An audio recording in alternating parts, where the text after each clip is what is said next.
Hola, ¿qué tal, queridos amigos? Ya estamos nuevamente en otra enseñanza acerca de Yom Kippur. Esta enseñanza o esta parte que vamos a estudiar es Yom Kippur y Yeshua.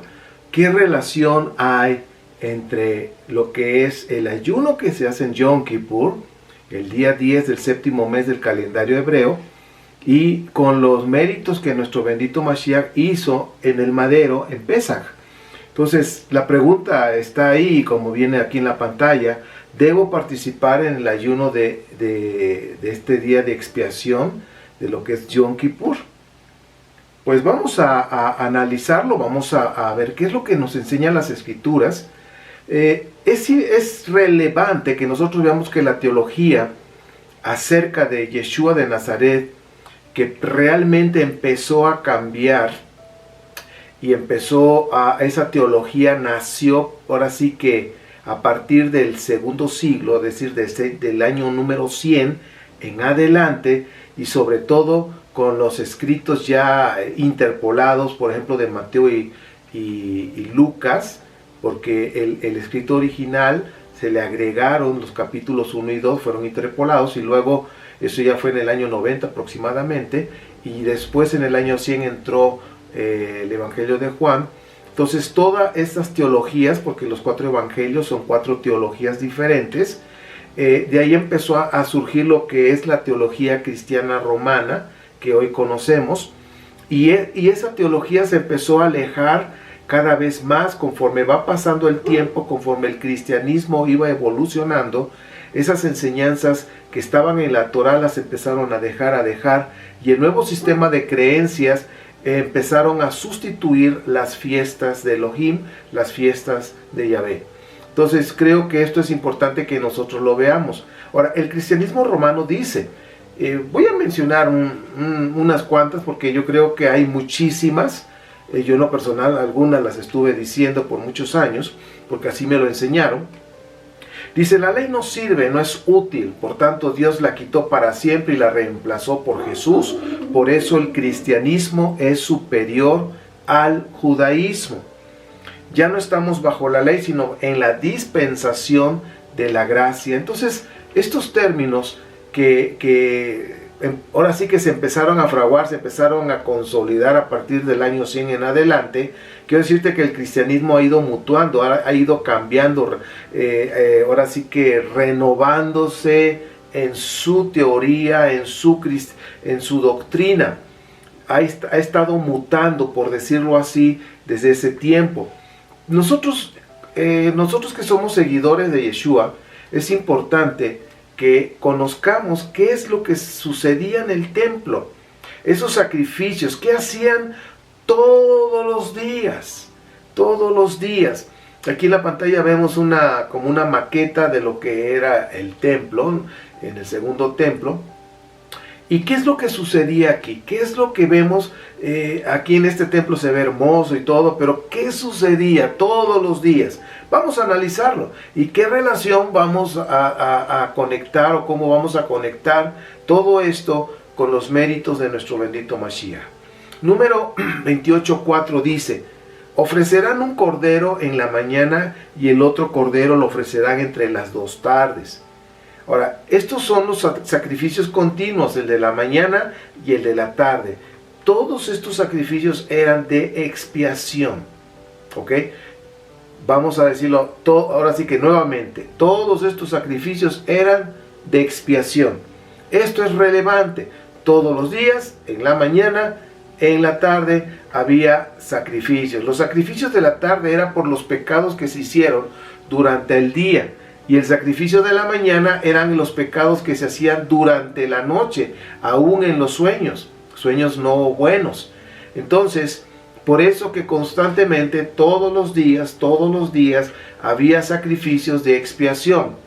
Ahora, tenemos que comprender, y me voy a esforzar por hacerlo de una manera sencilla y comprensible. Entonces, después de la resurrección de nuestro bendito Mesías Yeshua, los apóstoles subían al templo a la hora de la oración, es decir, en la mañana y en la tarde. Ahora sí que los apóstoles y todos los seguidores de ese tiempo iban al templo. O sea, tenemos ahí evidencias escriturales de que iban en la mañana y en la tarde. Ahora, esto significa que la ley, como se ha manejado en la doctrina cristiana romana, se ha manejado que la ley fue abolida, fue sustituida, reemplazada, quitada, en fin, y que ahora estamos nada más estamos en la dispensación de la gracia. Ahora, esto nos damos cuenta que los discípulos de aquel tiempo, del primer siglo, ellos iban al templo en la mañana y en la tarde a esa oración, a ese sacrificio de expiación. Entonces la ley no fue abolida. Pues ahora sí que estos discípulos y los apóstoles seguían las instrucciones de la Torá. Por eso vemos evidencias, voy a poner los versículos, por favor verifícalos. Hechos 18:18 y Hechos 21:22 al 24. Nos está hablando, fíjense, estamos hablando de aproximadamente 30 años después que Yeshua había muerto y resucitó, de acuerdo a las escrituras. Dice que Pablo hizo un voto nazareo, que ahora sí que conforme a lo que estaba en las escrituras, y Pablo, me refiero a escrituras hebreas, Pablo no se perdía las fiestas de peregrinación, que son 3, y él acudía a esas fiestas. Donde quiera que estaba, él planeaba y hacía sus viajes de regreso para estar en Jerusalén y no perderse las fiestas. Y estamos hablando de 10, 20, 30 años después que Yeshua murió y resucitó, después de la resurrección. Bien, estas fiestas ahora sí que de peregrinación tenemos el de los primeros frutos, que es en Pesaj.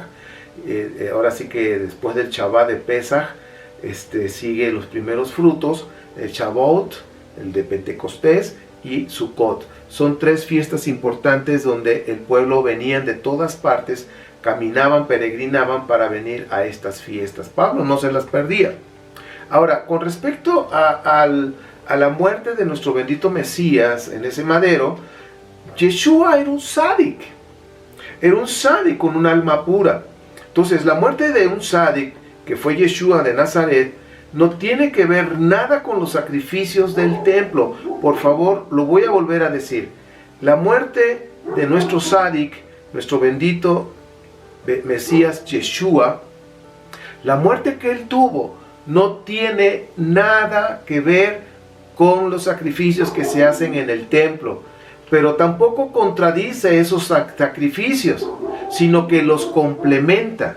Y esto es importante, mis amados, porque a veces yo mismo lo dije, y no sé si tú lo dijiste, pero yo reconozco que lo dije, y reconozco que estaba mal por ignorancia, por no estudiar. Y ahorita lo poquito que he ido aprendiendo es lo que te estoy compartiendo. Entonces, realmente la muerte de nuestro sádic, Yeshua, no está en contra de lo que se hacía en el templo, pero no tiene nada que ver con lo que se hacía en el templo. Es totalmente diferente, pero no está en contra. La muerte del sádic Yeshua es un complemento de lo que se hacía en el templo. Esto es relevante, como dice aquí en la pantalla, ¿sí? Entonces, no se contrapone, pero sí es un complemento de lo que se hacía ahí, conforme a la ley de Moshe. Se han encontrado cosas en las investigaciones arqueológicas, se han encontrado piezas. Ahora que estuve en Jerusalén en el museo, ahí se ve una pieza de que una forma de que crucificaban o ponían a las personas en el madero, ponían sus tobillos y atravesaban con el clavo sus 2 tobillos. O sea, la madera, por decir, aquí está mi aparatito para cambiar diapositivas. Entonces esta es la madera, de aquí ponían un tobillo y del otro lado el otro tobillo y atravesaban esa madera. Esa es una forma, y aquí te estoy mostrando, dice aquí, el calcaneo de un crucificado atravesado por un clavo. Dice, fue hallado al norte de Jerusalén. Entonces también dice, a partir del hallazgo de un hueso de un pie atravesado por un clavo, podemos dibujar, que en este caso así fue lo que hicieron los investigadores, arqueólogos, dice que se podía dibujar cómo fue la crucifixión de ese hombre, de una misma época que estuvo Yeshua. Dice, las manos están atravesadas en sus muñecas aquí y los pies clavados lateralmente. Es lo que yo les decía, yo lo vi. Y si te das cuenta aquí en la pantalla, el hombre estaba desnudo. Y es una de las cosas que también debemos ir comprendiendo en las Escrituras, porque dice que Él cargó nuestra vergüenza. O sea, nosotros merecíamos morir, Él cargó esa vergüenza por nosotros. Bien, Yeshua complementó el sacerdocio arónico, no lo eliminó ni lo reemplazó. Eso es importante. Yeshua murió por los pecados de muerte, es decir, esos pecados que se hacen por rebeldía. El Mashiach complementa la expiación que la ley de Moshe no podía hacer, y eso es relevante que nosotros lo comprendamos. Yeshua estaba ahí abriendo la expiación de los pecados de muerte. Ahora estoy hablando pecados de muerte. Ahora aquí vemos en la pantalla el Neshbesh de Adán, o sea, en esa parte de cómo puede estar Adán en ese reposo, en esa tranquilidad, ¿sí? Pero dentro de la humanidad, como dice Adán, humanidad, hay dos partes de que tiene toda persona. O sea, tú y yo tenemos esto, lo que se conoce como el Yeser Hatov y el Yeser Hara. Podríamos decir el alma celestial y el alma animal, o también la buena inclinación, lo que es el Yeser Hatov, la buena inclinación, o el Yeser Hara, que es la inclinación al mal. Entonces, todo ser humano tiene esto, ¿sí? Tiene estas partes dentro de su alma. O sea que el alma de un ser humano tiene estas dos áreas, el área de hacer lo bueno y el área de hacer lo malo. Cuando nosotros estamos pecando, cuando una persona peca, actuamos como animales. O sea, estamos dejando que los instintos de hacer lo malo nos controle y nos lleve a estar haciendo lo malo. Dice, pero cuando una persona hace teshuvah, su alma celestial es restaurada. Cuando una persona hace lo malo y se deja llevar por esos impulsos negativos, los malos deseos, y peca, o sea, quebranta la Torah, hace cosas no correctas, el alma, ahora sí que el alma de la parte buena es lastimada, es fraccionada, y solamente ningún sacrificio del templo puede traer restauración cuando una persona está pecando de manera rebelde, de una manera intencional. Ninguno de los sacrificios que estaban en el templo podían cubrir el perdón y la restauración del alma, ¿ok? Del alma, de esa área buena. Vamos a seguir platicando y espero que me pueda yo expresar un poquito más claro. El pecador pone, en este caso cuando llevamos los sacrificios, pone la mano o sus manos en el animal. Entonces ahí, de manera simbólica, está transfiriendo su pecado al animal. Luego ese animal es degollado y la sangre de ese animalito es derramada sobre el altar. Y de esa manera alcanzaba expiación. Yo les decía que en el templo se hacían 2 sacrificios, en la mañana y en la tarde, para cubrir los pecados, ahora sí que para poder traer expiación. Entonces ese animal que yo les estoy hablando representaba legalmente a la persona que había pecado. Entonces todo esto es interesante, ¿sí? Ahora, en la vida diaria y durante el día, nosotros podemos pecar nuevamente. Podemos decir una palabra que lastima a alguien, una actitud, una mala actitud, un mal pensamiento. Entonces el Eterno sabía que nosotros como seres humanos había momentos que volvíamos a fallar, ¿ok? En el mismo día. Entonces por eso fue que se hacían sacrificios, 2 sacrificios en la mañana y en la tarde, porque el Padre Eterno conoce cómo somos nosotros. Números 15, 27 al 29 dice que los sacrificios que se hacían en el templo, de acuerdo a la ley de Moshe, no se requiere de un redentor, un Mashiach, un redentor, un Coel, ahorita vamos a ver qué significa. Solo se resolvía con ese sistema sacerdotal arónico. Entonces, eso era de acuerdo a lo que Moshe se dejó, ahora sí que transmitió en esa Torah, en esas instrucciones, en el sistema sacerdotal arónico. Entonces, repito una vez más, los sacrificios que se hacían en el templo, de acuerdo a la ley de Moshe, ahí no se requiere un redentor, no se requiere un Mashiach, un Goel, ¿ok? Ok, que quede claro, en el templo, ahí no se requiere, porque esos sacrificios son suficientes. Bien, Números 15, 30 al 31 nos muestra ahora que el pecado por rebeldía, el pecado intencional, con conocimiento y causa, su alma o su parte buena, su alma celestial de esa persona, era cortada, era rota, porque menospreció la palabra del Eterno. Entonces, eso es lo que sucede con una persona que peca deliberadamente, con conocimiento y causa por rebeldía. Entonces, recordemos que aquí están dos palabras, Bayat y Karet. Prácticamente ahí se encierran los pecados, ¿sí? Bayat y Karet, los pecados de ignorancia y los de rebeldía. Y los de rebeldía traen muerte. Y los de ignorancia, si hacen de acuerdo al sacrificio, de acuerdo a las indicaciones que Moshe nos deja en la Torah, trae perdón, los de ignorancia. Pero los de rebeldía, Karet, muerte, son extirpados, ¿sí? Una muerte prematura. Entonces yo creo que esto es interesante que nosotros vayamos viendo hasta ahorita esas diferencias que hay, pecado de ignorancia y los pecados de intención o por rebeldía.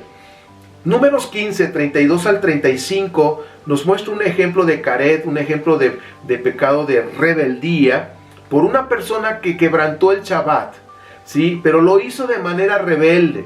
O sea, tenía el conocimiento, pero aún así no quiso obedecer y empezó a trabajar, a levantar leña, a hacer cosas que no tenía que hacer en el día del Shabbat.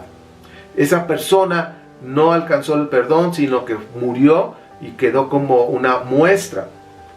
Ahí no hubo una posibilidad de expiación. No hay ofrenda que pueda reparar el alma pecadora, el alma, su área buena quedó cortada, lastimada. Ya no había cómo reparar eso. Y lo que sucede es que una persona que peca de manera rebelde a las instrucciones del Eterno, esa persona no va a tener acceso al mundo por venir. Y todo esto está dentro de la mentalidad hebrea y de lo que la Escritura transmite a los hebreos, a los israelitas. Y tenemos que aprender a ver las cosas que ellos ven para comprender las Escrituras hebreas. Bien, los pecados de muerte en la ley de Moshe, hablando de esos pecados, pues dice aquí, no hay manera de reparar el alma celestial o la parte buena de la persona. Entonces no hay posibilidad de expiación en el sistema jurídico de la justicia de Dios plasmada en la ley de Moshe. Entonces una persona que peca de manera rebelde no alcanza perdón, de acuerdo. O sea, de acuerdo a lo que la ley de Moshe tiene, todos los sacrificios que se hacen en el templo no pueden cubrir para poder expiar a la persona que ha pecado de manera deliberada. No alcanza, no es suficiente lo que se hace de acuerdo a la ley de Moshe. Entonces, por eso hay que hacer algo.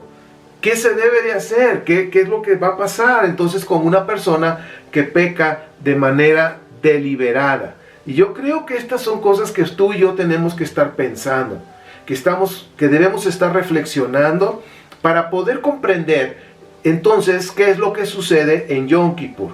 Entonces estamos hablando de los pecados intencionales, de rebeldía y los pecados de ignorancia. Los pecados de ignorancia tienen solución de acuerdo a la ley de Moshe, todos los sacrificios que se hacían en el templo, pero los pecados por rebeldía, hasta este momento no hay solución.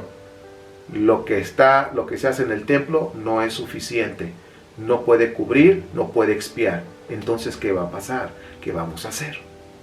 Entonces, vamos a hablar ahorita de la palabra Karet.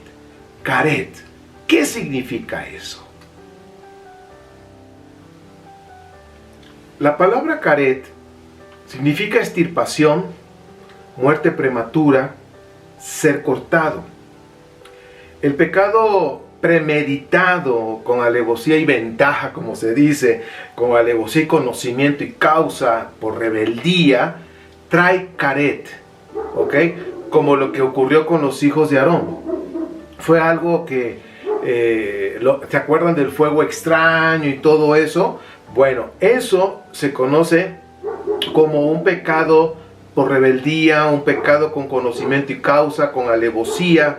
Entonces trajo una consecuencia, caret, extirpación o muerte prematura, también el ser cortado. Yo creo que esto es interesante que nosotros no perdamos de vista. Entonces, el pecado por rebeldía, caret, está relacionado, caret. Bien, ahora vamos a seguir. Éxodo 37:4. Hay 3 tipos de pecado que yo te animo a que lo puedas. Esto solamente lo puedes ver cuando estás viendo las escrituras en hebreo. Hay aplicaciones donde puedes tú leer, vienen las letras en hebreo, vienen abajo en inglés y viene la fonética de cómo se lee. Entonces, así es como podemos, ahora sí que si apenas estamos aprendiendo a leer el hebreo, podemos identificar las palabras. Porque a veces en las traducciones o interpretaciones que se hacen de las Biblias, las versiones diferentes, a veces no le dan el sentido que debe de ser. Pero por ejemplo, Éxodo 37:4 nos está mostrando 3 tipos de pecados. Tú lo puedes checar. Por ejemplo, Abón, que tiene en español sería iniquidad. Pesha, que estamos hablando de eso, que es algo intencional por rebeldía. Y el Hatá. Hatá, como está aquí en las diapositivas, o aquí en la pantalla, es error, o que una persona queda ritualmente impuro. Entonces, esto lo podemos ver hablando del Hatá en Ezequiel 18, 21 al 22. Repito, Ezequiel 18, 21 al 22, está hablando del pecado de Hatá, o sea, un error o que queda ritualmente impuro. Bien, entonces, el resumen de los 2 tipos de pecados que hemos estado hablando en general es por ignorancia, que son pecados involuntarios. Voy a poner algunos versículos como está aquí en la pantalla. Levítico 5, 2 al 19, Hebreos 9, 7, Hechos 3, 17, Hechos 17, 30, Lucas 23, 34 y Primera de Timoteo 1, 13. Todos estos versículos que estas porciones de las escrituras hebreas y las nazarenas, conocidas como Nuevo Testamento, nos están hablando de pecados por ignorancia, que a veces estamos haciendo cosas por ignorancia. Por ejemplo, antes que nosotros, hablo por mí, yo no sabía, porque no me lo enseñaron, y no se me había quitado el velo todavía, que debía guardar el Shabbat. Entonces yo quebranté muchas veces, pues casi la mayor parte del cristianismo que viví por 38 años, pues quebranté el Shabbat porque lo ignoraba. Yo no sabía que tenía que guardarlo como tal, como ahora lo estoy haciendo. Eran pecados por ignorancia, pero ahora ya tengo conocimiento, ahora ya sé perfectamente lo que es el Shabbat, y entonces lo guardo porque amo a mi Rey y deseo honrarlo al guardarlo. Pero si ahora que tengo conocimiento y yo no digo, no, ya no voy a guardar el Shabbat, no necesito nada de guardar Shabbat y no me va a pasar nada, eso ya es rebeldía. Entonces ya en esa parte son pecados intencionales y pues ya no hay solución. Ahora sí que al menos que esa persona se arrepienta de corazón y vuelva a caminar otra vez con el Rey, pero si no lo hace, es caret, muerte. Ahora, los pecados de Pesha, que son los pecados intencionales, pecados por rebeldía, dice que en el libro, en la parte de Éxodo, nuestro Padre Eterno dijo que iba a perdonar todo. Y eso hay que tomarlo en cuenta. Cuando nuestro Padre dice algo, por algo lo dice. Él no es hombre para mentir y no se va a arrepentir. Él dice las cosas y las cumple, porque así es nuestro Padre Eterno. Entonces, si Él dijo que iba a perdonar todo, ¿cómo le va a hacer entonces con los pecados de Pesha? ¿Sí? Los pecados que traen como consecuencia eso de caret, que no son perdonables, de acuerdo a la ley de Moshe, no son perdonables porque el sistema del sacerdocio arónico los sacrificios que se hacen en el templo no pueden expiar, no pueden traer perdón a una persona que ha pecado de manera intencional. Entonces los pecados de Peshá solo pueden ser perdonados a través de un decreto celestial, a través que algo el Rey del universo puede decretar, puede emitir. Solamente Él lo puede hacer, pero para eso Él no va a ir en contra de su propia palabra, sino Él proveyó lo que se conoce en hebreo como un Goel, que significa redentor, un redentor. Es enviado para rescatar a otra persona. Entonces yo creo que este redentor que está planeado para poder cubrir lo que los sacrificios del templo no pueden hacer. Esto es interesante. Entonces, ¿qué es un Goel? Es un redentor, pero ahora sí que es enviado especialmente para rescatar a otra persona. ¿Ok? Entonces, si nosotros vemos esto, nuestro Padre jamás va a ir en contra de su palabra. Un pecado por rebeldía, los sacrificios del templo. Ojo, fíjense por favor, los sacrificios del templo, de acuerdo al sistema del sacerdocio arónico, todo lo que se hacía en el templo no pueden cubrir, expiar un pecado por rebeldía. Es necesario un Goel, un redentor, que tiene que ser enviado por nuestro Padre Santo. Ahora sí que del mismo, que viene desde el cielo, por decirlo así. Viene del Padre, viene ese redentor. ¿Ok? Ahora, porque es su idea. Él va a proveer, va a enviar un redentor. Fíjense lo que dice Isaías 59:20. Y es importante porque así lo dice en el hebreo. Dice, vendrá de Sión el redentor. Ahí es Goel. Muy bien. Dice, a los de Jacob. Está hablando del pueblo hebreo, del pueblo israelita. Dice, que se vuelvan. ¿Sí? Aquí está hablando de que se vuelvan. Está hablando de una teshuvá. Bien. Dice que se vuelvan del pecado. ¿De cuál pecado?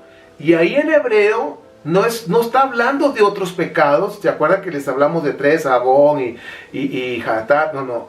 Habla de Peshá. Peshá. Pecados que traen muerte. ¿Sí? Que están ahora sí que vinculados con Karet. Entonces, dice ahí, de Jacob del pecado Peshá, declara Yahweh. Voy a decir una vez más. Vendrán de Sión el Redentor, un Goel, que es el Redentor, a los de Jacob que se vuelvan, teshuvá, que hagan, que giren, que dejen de hacer lo malo, que se arrepientan, que confiesen su pecado, que busquen la paz con el Eterno. Dice, del pecado de muerte, dice, declara el Eterno. Entonces, Peshá son pecados de muerte. Ahora, ese Goel no es un animal, como se hacía en el templo.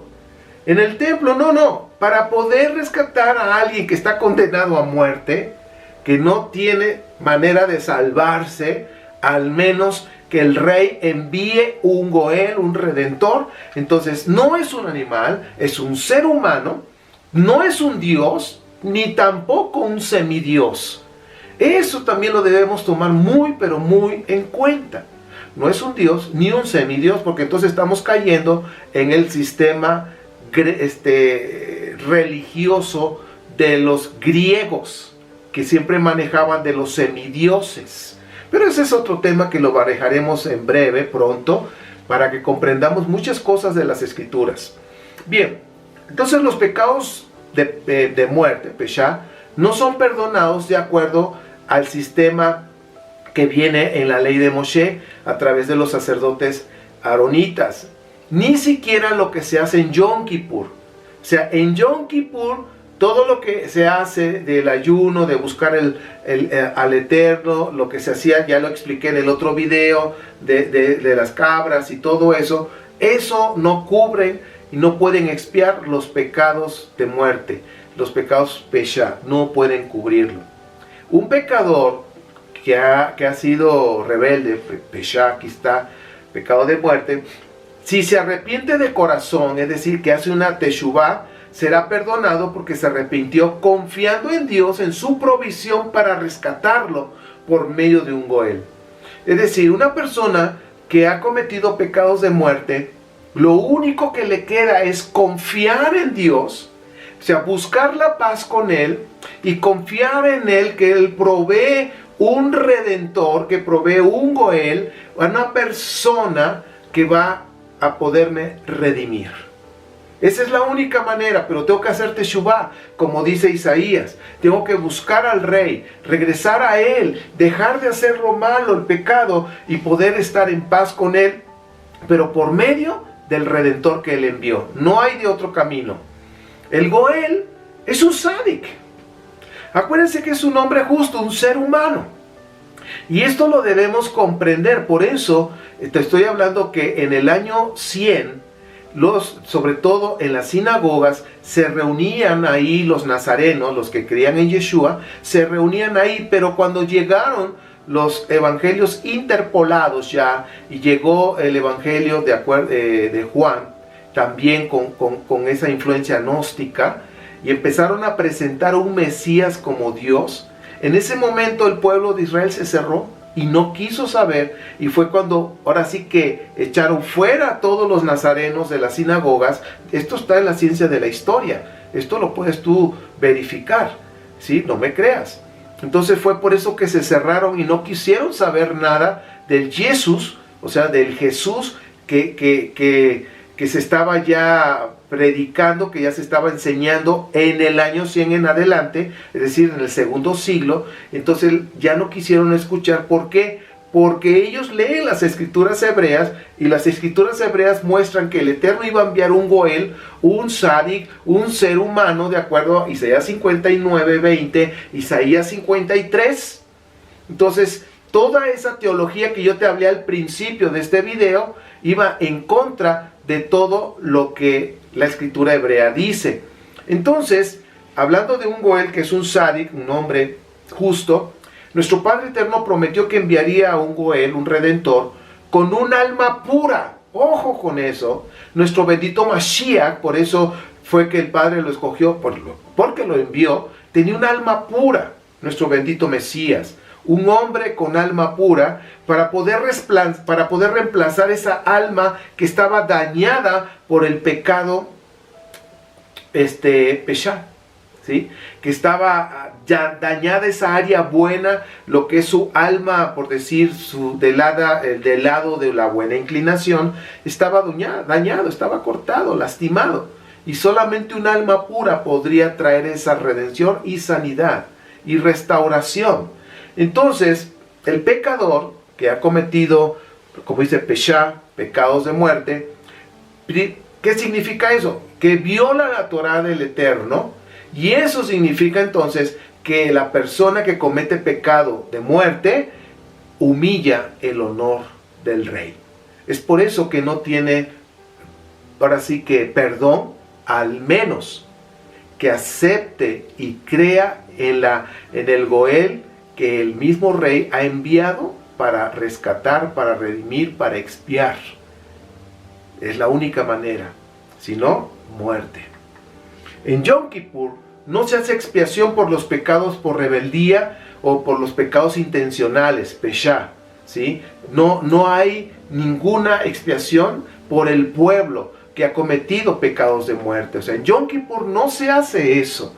Por eso hay que entenderlo. Es que ya el Mesías cubrió todo, ya no necesito. No confundamos. Yom Kippur es otra cosa. Estamos hablando del templo, de lo que el Padre estableció en la ley de Moshe. ¿Okay? Yom Kippur solo perdona los pecados en ignorancia que nosotros hemos cometido a Dios, que hemos faltado al Eterno, ¿sí? Pecados por ignorancia. No están dentro, o sea, en Yom Kippur no entran los pecados entre persona y persona, ¿sí? Por eso, en el mismo día que se va a empezar el ayuno, empiezan a llegar mensajes, y oye, si yo te ofendí, si yo te dije una palabra, alguna actitud, y te lastimé con mis actitudes, palabras, por favor, perdóname, yo quiero estar en paz contigo, quiero que tú y yo estemos celebrando este ayuno de Yom Kippur en paz, para que tu nombre y mi nombre seamos inscritos y seamos sellados. O sea, estamos buscando la paz con la otra persona. Eso En Yom Kippur no va a cubrir el pecado entre hombre y hombre. Eso se tiene que hacer antes de entrar a Yom Kippur. En Yom Kippur se va a tratar solamente los pecados por ignorancia que tú y yo cometemos y que ofendemos a nuestro rey. Pecados por ignorancia. ¿Ok? Eso es interesante. No estamos hablando de pecados de muerte. Estoy seguro que tú y yo hemos cometido pecados por ignorancia. Hemos dicho palabras, actitudes, cuestiones que hemos lastimado y hemos quebrantado también la Torah, aunque no son pecados de muerte. Ahora, pecado entre hombre y hombre, cuando hay algo entre personas, antes de entrar al ayuno de Yom Kippur debemos arreglar cuentas entre nosotros mismos, pedir perdón y perdonar. Si la persona te pide perdón, tú perdona, pero si no te pide perdón, de todos modos, perdona. Tenemos que perdonar. Hay una Mishnah, el tratado de Yoma, dice: al que dice pecaré y me arrepentiré, no se le dará la posibilidad de hacer teshuvah. Al que dice pecaré y en Yom Kippur recibiré perdón, no será perdonado. Eso es interesante. Eso es interesante y tiene sentido. Porque a veces dicen, no, pues mira, yo ahorita le doy vuelo a la hilacha, como decimos en México.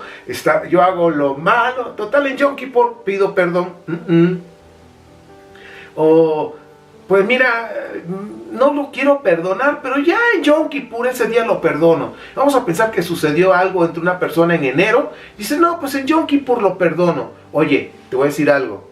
¿Y tú qué sabes? Si de enero hasta el mes de octubre, por decirlo así, en el séptimo mes del calendario bíblico, ¿tú qué sabes si vas a estar vivo? Por eso nosotros tenemos que arreglar cuentas todos los días y no esperar el mismo día de que vamos a iniciar el ayuno, porque nadie tiene la vida comprada. Entonces dice aquí, lo repito, al que dice pecaré y me arrepentiré, no se le dará posibilidad de hacer teshuvah. ¿Por qué? Porque ya lo estaba premeditando, ya lo está meditando el hacer lo malo. Dice, total, pido perdón y ya. Hay un dicho entre los jóvenes que dice, más vale pedir perdón que permiso. Pues ahí quizás funcione con los papás, quizás, pero con el Eterno no. Entonces, aquí vemos 2 meses. Aviv, que es el comienzo, el primer mes del año bíblico, y el séptimo mes del año bíblico. El primer mes y el séptimo. En el primer mes, conocido como lo de la primavera, Aviv, en Pesach se inició la obra. Ahí se inicia la obra con nuestro Tzadik, Yeshua. Pero en el séptimo mes, estamos hablando que en Yom Kippur se termina esa obra del perdón. Recuerda que lo que hizo Yeshua tiene que ver con los pecados de muerte. Y lo que se hace en Yom Kippur son con los pecados por ignorancia, que nosotros nos estamos poniendo a cuentas con el Eterno. Gracias a nuestro Padre Eterno, que nos perdonó los pecados de muerte, Pesha, por los méritos de Yeshua de Nazaret, nuestro Goel, nuestro Redentor, que nuestro Padre envió para nuestra redención. Eso es importante, mis amados. Y espero que esto me haya yo podido explicar y puedas tú verificar los versículos que hemos estado estudiando ahorita, que les puse en esta pantalla. Verifícalos, léelo y que por favor, espero haberme dado a entender que Yeshua solamente, ahora sí que la muerte de nuestro Tzadik trajo redención a un pueblo por los pecados de muerte, siempre y cuando haga teshuvah y busca estar en paz con el Eterno, por medio de los méritos de ese Goel, de ese Redentor, como dice Isaías 59:20. Es decir, Yeshua murió por todos aquellos que crean en los méritos que Él hizo, que crean que el Padre Eterno envió ese Redentor, y que buscan estar en paz con el Padre por medio de los méritos de ese Tzadik llamado Yeshua de Nazaret. ¿Ok? Y el Padre lo levantó de entre los muertos, lo glorificó y le dio eternidad, le dio inmortalidad. Y eso es importante. Doy gracias a mi Padre Eterno por nuestro bendito Mesías Yeshua HaMashiach. Él por sus méritos nosotros pudimos nuevamente regresar al Padre y estar en paz con Él, y de manera voluntaria nos hemos sometido a sus mandamientos para caminar con Él todos los días y estar listo para ahora sí que la vida que viene a través del Mesías cuando Él regrese. Mis amados, les mando un fuerte abrazo, y pues cuando veas este video, si es Yom Kippur, pues que tu nombre sea inscrito y que sea sellado. Que nuestros nombres sean inscritos y seamos sellados. Te mando un fuerte abrazo. Shalom.